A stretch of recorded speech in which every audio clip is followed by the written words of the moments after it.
Man, the Klaw can't claw his way back into the lineup. The New York Knicks are shocking the Cavs. And Steph Curry says, turn off that damn beam. Darkness is spreading. I'm Rosa Panda. This is a Clinic All NBA podcast. I have the one hooligan with me, Ooh. JJ. How you living, my friend?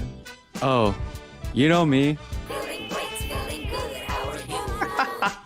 I'm feeling good, dude. I'm feeling good. We're missing both Sammy and John, but me and JJ are gonna run a two-man pod tonight, and Gotta rep. Of course, we get to rep our team, the Golden State Warriors, who just evened up this series 2-2 against the Sacramento Kings. This last game was exciting, as always, 126-125. JJ, I gotta ask you, as Steph Curry accidentally does a Michigan Wolverine thing and calls a timeout when we have no more timeouts, De'Aaron Fox hits a three. What's like going through your brain at this time? Is it doom and gloom? Is it you're still hopeful? You still think we're gonna pull this off? What's happening in like that exact moment? I have two parts of my brain going crazy. I have the part of my brain where I'm thinking, this is what I've seen the Warriors do all year. Oh, choke no. within the final minutes. It reminded me of a couple games, like the Pacers, Magic, and I'm like, not now, please, not during the playoffs. And then the other side of me was thinking, hey, they're the Warriors. This is the playoffs. They're gonna pull this one out. And don't worry, they have the ultimate warrior on the other side in HB40 Harrison Barnes. And lo and behold, once a warrior, always a warrior, and Harrison Barnes came through for the Warriors. My gosh. Which I bet we're gonna talk about in a little bit. I want to hear, I'm going to break that play down a little bit, okay? So we go on the other side. We're on offense. We're up by one. Steph Curry gets a good look at the rim. He basically has this floater that he nails like 100 times out of, 110. And he ends up missing that one. They get a timeout, which I thought was a mistake. I thought that the Sacramento Kings, they should have just let that play run. I don't know why they would let Steve Kerr set up his defensive, like his half-course defense, and let them game plan. Interesting. Okay. You know what I mean? Like why wouldn't you just freestyle that? You've been running this whole series, right? You've been trying to play fast, and he decides to take a timeout instead and drop a play. Okay. That was mistake number one. Mistake number two, De'Aaron Fox can't get free, and he hits a wide open pass to Harrison Barnes. As that shot goes up, do you ever think that shot's going in? I did, because I was thinking this is the ultimate clap back at the Warriors if he were to hit this shot. This is the shot that let him go to get KD and basically turn the dynasty into an ultimate run with Kevin Durant and now with this new version of last year. So I thought for like the folklore of Harrison Barnes and what he's been through, he was going to hit it. But he didn't. Yeah. And to his credit though, he's been balling this whole series, man. And he's actually yapping back, especially at Draymond. So he's showing a side of him that I think the Warrior fans wish he had during the 2016 finals. Props to Harrison Barnes, but hey man, when the situation is needed and he needed to come through, he didn't. Yeah, I did want to pick your brain on that. Like, I know you said that you thought that they should have called a timeout or not call a timeout, right? Yeah. Now, later on, I didn't mind that they called a timeout because De'Aaron Fox did get the ball way in the backcourt and started his offense. Mike Brown started his offense from there. I thought where the Kings messed up was that why was Harrison Barnes and the other guard of the Kings on the wing. Draymond is waiting for you on help defense on the corner of the key. Get the hell out of the way. Wait baseline. Have De'Aaron Fox cook whoever's guarding him on the top. And go to your mid-range game. That was their mistake, I feel. Yeah, I completely agree. I think that sort of surprised me too, because Mike Brown is like a defensive coach, and you would think that he wouldn't want De'Aaron Fox to be at the teeth of the defense, because De'Aaron Fox, even though he's been like pretty decent from range, everyone knew that he was going to try to drive the ball on Steph Curry once he got that switch. So I 100% agree with you. We have to talk about what Draymond Green said after Harrison Barnes' shot missed. The Warriors social media team posted this, actually. I don't know if they even knew what they were posting, because Steph gives Draymond Green one of those hugs and like a battle yell after a win. And Draymond Green says this into a microphone, basically, or with microphones listening. He says, "We've seen this movie before." No! So... What's that movie? What's that movie? What's that movie? That's it's a dream for Cavs fans, obviously. It's a horror film for Warrior fans, and what he's referring to is 9-for-29 Harrison Barnes. It's Harrison Barnes being sat out because he couldn't hit anything, and Coach Kerr had to sub in Festus Ezelius, and that's where LeBron James goes on a 6-point run, which basically won them the game. Yeah. That's the horror story for Warrior fans, and that was the dream of the Cavs fan. So that's what Draymond Green was referring to. I feel kind of bad for Harrison Barnes, because I know he's going to see this clip.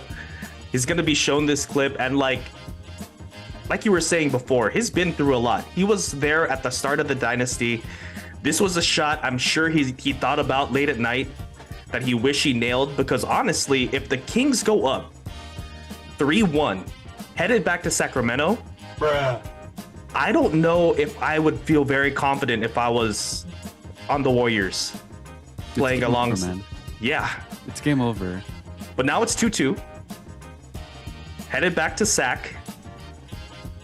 And we have this news that dropped earlier today. It's Sacramento Kings star De'Aaron Fox has suffered a fractured index finger on his left shooting hands. Sources tell The Athletic at Stadium Fox is to be listed doubtful to play in Game 5 versus the Warriors.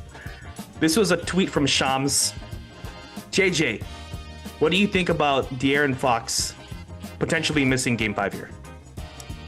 Sad news for all NBA fans, just because without a doubt, this is the most exciting series of the first round.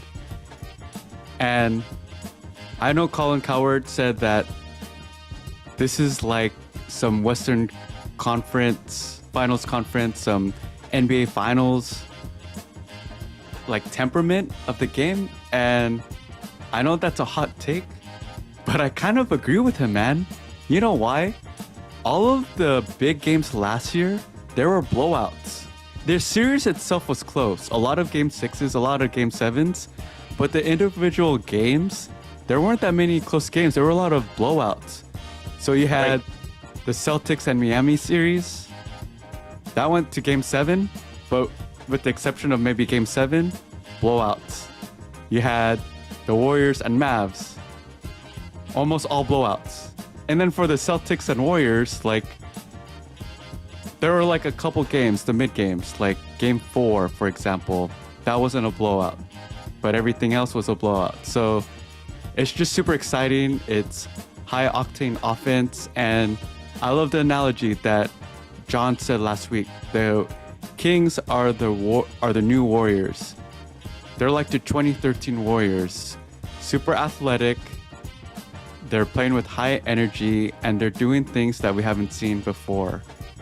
So it's like can Mike Brown outcoach Steve Kerr? That's the other element. You have the De'Aaron Fox coming out party, and you have the OGs that could hold it down still. So all these subplots make it that much of a dope series, and I love it. But to refer back to your question, with De'Aaron Fox, because of this subplot, the high stakes of the playoffs, it's just sad that he's listed doubtful. And I know Draymond Green, he even said 85% of each there's no player that's 100% in terms of health, even though we want that. So hopefully De'Aaron Fox plays. It's his index finger that's fractured on his shooting hand though, and he was still balling. Yeah, he was still balling, Jin. But we all know, man, as old men, when you have an injury, it's not the moment when you get injured where you're most in pain. It's when you wake up, you're swollen. Right. You're asking your girl to help you out of bed. It's that. So we'll see how he is within the next 48 hours before tip-off. Well, hopefully De'Aaron Fox has a good significant other to help him out of bed after he fractures his finger. But this is what's sad, okay? To me, De'Aaron Fox, you can't replace what he does, okay? Like Davion Mitchell, he's been good this series, but he's no De'Aaron Fox. I mean, last game he had 38, 9, and 5. Like, these are just ridiculous stats. He had another game where he scored 32 points or maybe 36 points. I can't remember, but he's been just an absolute flamethrower and cooking people on the Warriors that aren't used to getting cooked. Like Draymond gets his turn to get cooked. Wiggins gets his turn to get cooked. Like that floater, in the lane, that thing is like 100% accuracy. You just expect to go in, and here's a hot take, Jin. Is this the version of Ja Morant where Ja Morant's supposed to be in 2 years? Dude, I was just about to ask this. That exact thing. If you were starting a team now, would you want Ja Morant or would you want De'Aaron Fox? And this is a testament to how well Ja Morant or how well De'Aaron Fox has been doing. Because last year we were talking about possibly him being traded. It was stupid for the Kings to trade Halliburton instead of De'Aaron Fox, and now he's like on this upper echelon of guards. He just won Clutch Player of the Year. Like, I think this is a valid question. Would you go with Ja Morant or would you go with De'Aaron Fox if you're starting a team? Oh man, that's tough. Ja Morant has the wow factor. I'll say that. He has the human highlight reel. But what we're seeing with what De'Aaron Fox and what he's doing to the Warriors, I didn't see that with Ja last year when Ja did play against the Warriors. And to do that to, like who you said, GP2 in game 1, you have Wiggs, you have DiVincenzo, who is a great defender. Like, they're throwing the kitchen sink at De'Aaron Fox, and this dude just keeps cooking. So props to De'Aaron Fox, man. Definite props, but if De'Aaron Fox can't play game 5, I don't know what their chances are. I know that the Warriors, they have been bad at home, so it makes it, or bad away, so it makes it sort of interesting. Mm-hmm. I know you don't like predicting games, especially when it comes to the Warriors, but I'm gonna ask you to do it anyway. If this is a win, what does this win look like to the Warriors? If the Warrior wins this, they're gonna do it with how they executed Game 6 last year in Boston. They're gonna rebound, they're gonna control the pace, and Curry's gonna do Curry things. That's my prediction if they do win. Now, if they don't win, it's gonna be same old Warrior story. High turnovers, no rebounding, and basically losing in the fourth, which is what they've been doing for the past year. And this is interesting that you put rebounding kind of at the front, because this is the point where this has sort of been like the tipping point for the Golden State Warriors, is that they've been losing the rebounding battle the first 2 games, and they've kind of fought their way back with very valiant efforts from Kevon Looney. I want to say game 3, he had 20 boards. Game 4, he has 14 boards. But the surprise thing was that Draymond Green came off of the bench. Were you surprised to see that adjustment by Steve Kerr? I was when I did get the alert, because Draymond is a man of ego, and I don't mean that in a bad sense. You know that he's all about winning, and he feels that when he's on the court, he's a contributing factor of winning. He actually said that last year when he did get sit out of Game 4 against the Celtics in the finals. Right. But when he did talk about it, it made sense. Which Game 4 or Game 3, he saw that Loon and the Warriors, which they surrounded Loon with 4 shooters, they really boded well against the Kings, and he wanted not to be the one that messed up that flow.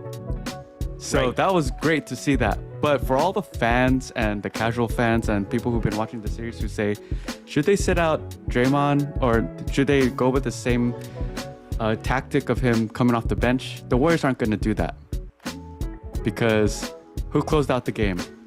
Draymond. Who started the third quarter? Draymond. Right. Doesn't matter who starts, actually. It matters who finishes.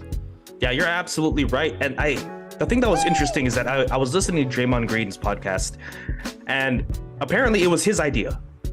He's the one that pitched it to Steve Kerr. And Steve Kerr was basically like super hesitant, being like, wait, what? Like, are you sure? Like, this is okay if I do this?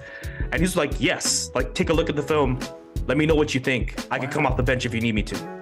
For someone that's a multi-defensive candidate of the year, multi-all-star, to say that, it really says something to these young guys too. So I hope that the young players in the Warriors, they should know that even if they're not getting a lot of minutes, it's a team thing. It's about winning. So I like the example that he set there. I do like that, because we've heard multiple reports of Kuminga being frustrated, Moody being frustrated. Right. When Jordan Poole gets put on the bench and not starting, we've heard reports of him being frustrated. So I do love that. If you have a 2-time MVP in Steph Curry coming off the bench last year, and now, like what you said, the Defensive Player of the Year candidate coming off the bench this year in the playoffs, none of the bench players should be complaining. Yeah, but absolutely agree. I want to go back before we move forward on the next topic about the Steph timeout. I know we're jumping back and forth. I gotta ask you though, man. Let me get a pull up in this pod right now. We got our video producer RJ. We love you, man. I'm gonna ask Jun. I'm gonna ask RJ. Who do you put the blame on? Is that on Steph? Is that on Draymond? Is that on Clay? Or is that on the coaching staff? Oh man. So you're talking about the timeout, like the timeout where Curry calls a timeout. That resulted into 4 points. The technical free throw and then the Aaron Fox 3-pointer. So I'm gonna say ultimately it's Steve Kerr's fault. I'm gonna say this though. Curry should know. Correct. Curry has been playing the game long enough to just know. Thing is that Steve Kerr also has to realize that as superhuman as Steph Curry may seem sometimes, he's still human. He's still gonna make mistakes. And in those moments where the game is getting really tight, mistakes are happening, you need to remind your players sometimes, right? And that would have been a good time to remind. Also, Steve Kerr, I don't know if that was the right time to challenge something. Absolutely. It was not. You only have one timeout left. Why do that? And I'm sure that, like, Steph Curry in his mind was thinking, hey, we must have 2 timeouts. We must have an extra timeout, because otherwise, why would you be challenging this call so late in the game? Because we needed that timeout. So ultimately, I'm going Steve Kerr. RJ, video producer. What do you think, man? It's Curry's fault. Ooh, come on. when Weber called that timeout, who do you blame? Well, Weber was hella young back then, but still, it's Curry's fault. Interesting. Okay. JJ, who are you blaming? Okay, I have a hot take. I'm gonna blame it on Clay, Wiggs, and Draymond. They should have reminded him.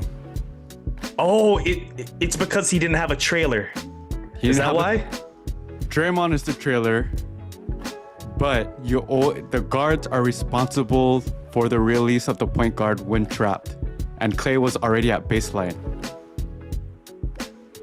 Clay shouldn't have been at baseline at all, especially for the two. Right. No, I like that. For the listeners, what JJ is saying here is basically when Steph Curry dribbles up the ball, what happens is that he gets trapped. And the reason why he calls a timeout is because no one is in the backcourt with him to help. He has nowhere to pass this ball. And we're going to get an 8-second count if he doesn't call a timeout. So JJ is blaming the other players because they didn't do their job. That's interesting. I like that one, Jay. I like that one. But we're going to have to move on away from our beloved Warriors. We're going to talk about Sammy's beloved Clippers here. So the Suns are up 3-1. And it's been a disappointing series because it started off so well. It looked like it could be the best series, like the best first round series, just because of the lore of Kawhi Leonard and Kevin Durant and how well Kawhi Leonard has been playing. But Kawhi Leonard is now out for Game 5, and injuries have just been a part of Kawhi Leonard's career. I didn't think that it was going to strike so early in these playoffs. JJ, I have to ask you. He's already missed 3. This is going to be his 3rd game. He's going to miss the series. This might be it. It might be it for the Clippers. Okay, the Suns might close this out. Is this possibly the end of the Kawhi PG-13 run? From a personal standpoint, it's a results-driven league. You would almost have to say yes, but, and the only reason that I'm saying but, Jun, is Steve Ballmer just invested so much money into their new arena in Inglewood, and he needs to have those season ticket holders buy those PSLs, man, and make sure that they buy them and help fund that arena. Yeah. That stadium, and he can't do that without a player like Kawhi and PG as superstars. It's just very frustrating as an NBA fan to see a player like Kawhi Leonard not playing. And we've seen him over the season, man, just not play because of load management. They created all these rules for the CBA because of load management. And look at, does this further promote load management or does it hurt it? Dude, you could argue that did it help or didn't it help? Would it have been worse or better if he had load management, you know? This is definitely not in favor of load management theorists right now. Just because, like, I think Stephen A said this, right? Stephen A was saying, like, now that Kawhi Leonard's hurt again, that Kawhi Leonard is like one of the worst superstars that the NBA has like ever seen. He did say that. And like, I don't know if at first, like, it kind of shocked me. I was like, why would he say this? Because this guy has been an all defensive player. This guy's a championship winner in Toronto. But like, I sort of get it, where it's like this guy, it's like this folklore of Kawhi Leonard now. And I haven't seen him be a superstar for one entire series in a long time. And I honestly think it might be the end. It might be the end for Kawhi and PG-13. And I don't know if I'm kind of out of line for saying this, but should Kawhi, like, if he can't come back, should Kawhi just sort of hang it up after this series? Maybe just retire? The thing is, As fans, we always have hope. The Clipper fans, for goodness sake, had hope when the Clippers stole one on the road against the Suns for game 1. Yeah. And I think all of us, especially Clipper fans like our boy Sammy, when Kawhi does play, he's incredible. MVP candidate level incredible. But it's just frustrating, man, that he plays game 1, no sign of slowage. And then can you imagine Ty Lue the morning after the game? You're like, oh man, we're good. Kawhi's in his bag. He guarded KD so well. We took one from the road. Now we just got to win at home. And he gets a text call from Kawhi's team. And it's like, oh, this dude's not playing. Yeah, man. He looked pretty damn good to me, though. Dude, I know. It's really heartbreaking for Clipper fans, especially like our homie Sammy. Is there any hope that the Clippers can somehow bounce back and win this series? Or is this pretty much said and done? With KD, Booker, CP3, and Aiden. I mean, the other side has Westbrook. The other side has Westbrook, and they have the deeper bench. The Clippers have surprised us in the past 2 years, beating teams without their superstars. The only difference this year is that you're going against those fools. Yeah. You're going against KD, for goodness sake. Arguably the best offensive player in the game today. KD hasn't even figured out how to play with these guys yet. Exactly. There's like a lot of motion offense that I see where literally he's playing the Miles Bridges role, which is sit in the corner and wait for the ball. And you have to think that as the playoffs go on and on, that he's going to be involved in every single action once he learns all the plays. And I don't know, man. It was just sort of sad just because, like, I also saw, like, Marcus Morris. Like, they had to insert him back in the starting lineup. And in Marcus Morris, like, fashion, he was the worst minus 19. Every time he touches the ball, he shoots it. Even when he has a hand in his face. They really had these lineups going right, too, with, like, Kawhi back in. It was looking really great for them, and now I don't know what to think. So I guess we'll have to sit and wait and see if the Clippers, Sammy's Clippers, can kind of climb their way out of this series against the Suns. We got to talk about something else. We got to talk about Dame Lillard a little bit. Dame Lillard to New York.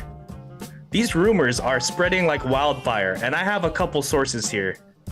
I'm gonna list them out here for you. Source 1 says there's no dots to be connected right now, but he's told me this. He also tried to get a courtside seat to a Knicks game, but they couldn't accommodate him. They couldn't get him a ticket for the seat that he wanted. The Nets were the only team that was able to accommodate him with a courtside seat. Source 2 to Brooklyn. The Lillard to Brooklyn smoke seems to be getting pretty real. Just parsing through various media definitely would not shock me at this point. Now with Dame Lillard and him saying like, hey guys, like if we're gonna go young, if we're gonna draft young, that's not my style. That's not my timeline anymore. I would hope to kind of rebolster this Portland team with veteran talent, basically. He didn't say those words exactly, but he hinted at that. Do you think there's any truth to maybe Dame looking at New York as a possible destination next year? I think every single NBA player keeps his options open for a big city like New York. The New York Knicks are top 2, top 3 revenue-driven franchises every single year. But, and this is a huge but, the New York Knicks and the Brooklyn Nets, I mean, the Knicks are up and coming, but in order to get Dame, you're going to have to give up a lot. Are you really in a better situation leaving Portland? And what I mean by that, Jin, is are you going to be a championship contender if the Knicks give up all those assets for Dame? Or even if they keep those assets and they somehow get Dame, do you see them competing against the Suns, the Bucks, the Warriors, the Celtics.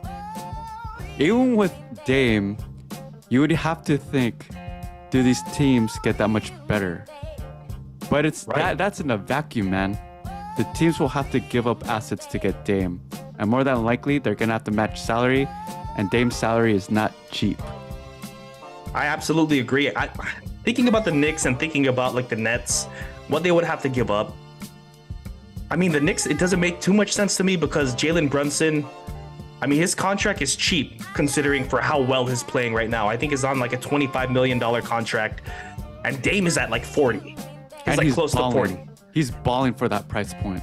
He is absolutely he's taken over that series. Up 3-1 against the favorite of the series, the Cavs. Yeah, and I actually discounted. I have to apologize to Knicks fans here. Me too. I discounted on how well Jalen Brunson and also how well Julius Randle would stand up to the tall Cleveland Cavaliers. I thought they were going to be more physical and just dominate them. But the Knicks, man, the Knicks have been coming back with fury. And with the Brooklyn Nets thing, I don't know if Dame gets traded to Brooklyn, Mikal Bridges and Dame, like that doesn't do anything for me either. That just sort of feels like a Jeremy Grant and Shaedon Sharpe Dame team. I don't think they're going to do. They're not that much better. So let's talk about something that might be a little bit more enticing, which would be there's rumors that Dame may want to go to Miami, and rather Miami has interest in acquiring Dame Lillard. And the trade would go something like this, where Robinson, Hero, and Nikola Jovic, the other Nikola in the league, and a bunch of picks would be traded for Dame Lillard.